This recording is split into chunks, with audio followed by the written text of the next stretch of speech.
निर्मी जी क्या गलत है? और हर चीज को वो ये कह रहे हैं कि आप पॉलिटिकल इवेंट बना देते हैं, और आपके टाइम पर यूं तो ठीक है, अगर भारत में देखें तो एक कहा भी जाता है, और मुझे ये बोलने में कोई अतिशयोक्ति नहीं है कि एक प्रेसिडेंट के लिए कहा जाता है ना रबर स्टैंप है, लेकिन आप लोगों के टाइम पर तो ये वैसे भी मतलब वो दिखाई दे रहा है, कुछ दिखता ही नहीं है, वो पद कुछ है ही नहीं, ऐसा लग रहा है।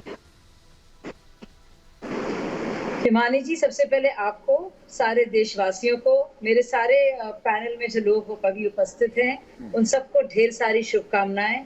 आखिरकार नए भारत का लोकतंत्र के नया प्रतीक ये जो हमारा पार्लियामेंट बिल्डिंग है उसका इनॉग्रेशन हो रहा है। सबको शुभकामनाएं। अब मुझे लगता है सबका मन जो है और दिल गर्व से भरा हुआ होगा इस वक्त। किस तरह से हस्तांतरण हो रहा है सत्ता का। सोचे 1927 में 1927 में अंग्रेजों द्वारा बनाए हुए पार्लियामेंट बिल्डिंग थी जिसकी बुरी हालत थी।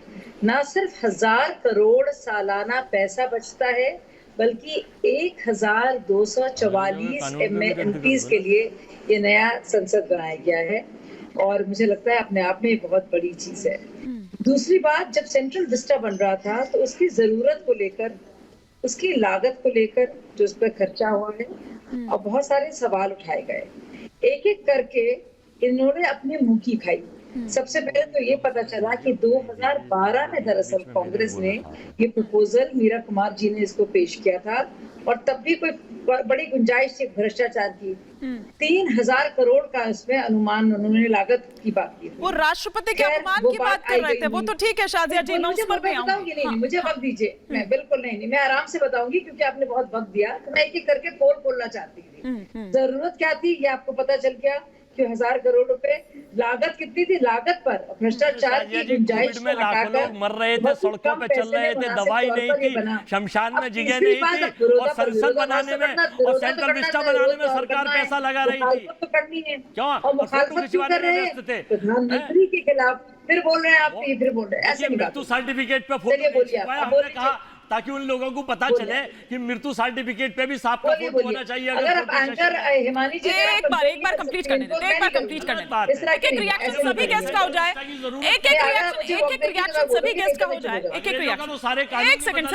एक second Shazia ji please complete, फिर मैं चितरंजन, गगन जी और बाकी और गेस्ट का भी रुक नहीं है जी। तो आपने जितना वक्त दिया था इनको, भाई साहब को, जिन्हें कुछ भी पता नहीं बेचारों को आंकड़ों का, तो मैं उसका भी जिक्र नहीं करूंगी कि इंदिरा गांधी ने कैसे एनेक्स का उद्घाटन किया, कैसे राजीव गांधी ने 87 में लाइब्रेरी का ये आप डिफेंस के लिए जरूर शाजिया जी हर जगह इसका इस्तेमाल कर रहे हैं, लेकिन वो ये भी कह रहे हैं, जो डिफेंस के लिए आप लोग दलील लेकर आ रहे हैं, वो ये भी कह रहे हैं कि भाई भूमि पूजन की अगर बात करें, शिलान्यास की अगर बात करें, वहां पर मौका देंगी तभी मैं बोल पाऊंगी, ऐसे नहीं। वो बात ठीक है, लेकिन आप डिफेंस के लिए जो दलील रख रही हैं मैं उस पर बोल रही हूँ। शाजिया जी का जवाब देना चाहिए। शाजिया जी जो एक सेकंड अजय जी, बाकी गेस्ट भी ऐसे, तो बाकी गेस्ट का रुक बोल रही हैं आप, मुझे जवाब तो देने का मौका दिया। लगातार अगर बोलेंगे या कोई बोलेगा मैं कैसे जवाब दूं? एक सेकंड अजय जी, एक सेकंड। तो ये सवाल कहा जा रहा है, उसी का तो जवाब दे रही थी, अगर आप सुन लेती हिमानी जी। अजय जी प्लीज एक करके प्लीज देखिए, अभी बाकी गेस्ट भी हैं, एक रिएक्शन नहीं हुआ आपसे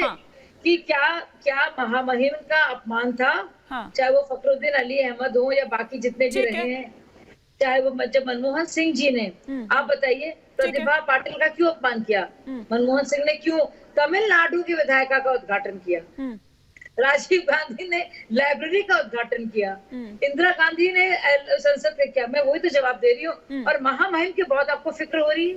वही महामहिम जब बुलाती हैं बजट से पहले, औपचारिकता के तौर पर सारी पार्टियां होती है, तब आप उनका बहिष्कार करते हैं।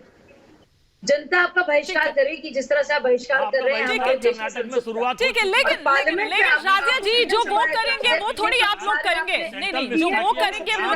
एक सेकंड अजय जी एक एक करके प्लीज, एक एक करके। लेकिन क्रेडिट पीएम को ना मिले। ठीक है।